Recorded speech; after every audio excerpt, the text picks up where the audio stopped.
কিয়ামতের মাঠে মৃত্যুকে জবাই করে দেয়া হবে। এটাও হাদিসে এসেছে।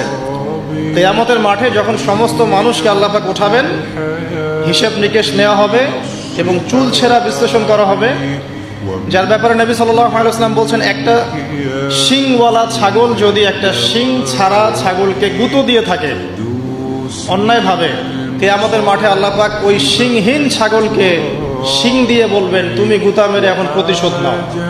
আর বিচারটা এতটাই সূক্ষ্ম হবে।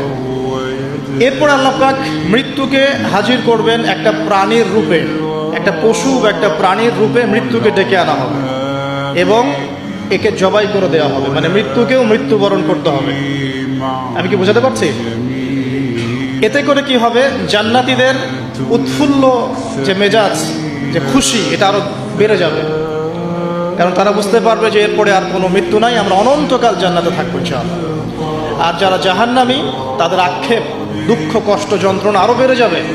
কারণ তারা বুঝতে পারবে, কাশ যদি মৃত্যু হতো, জাহান্নামে আযাব ভোগ করে মরে যেতাম, মাটি হয়ে যেতাম।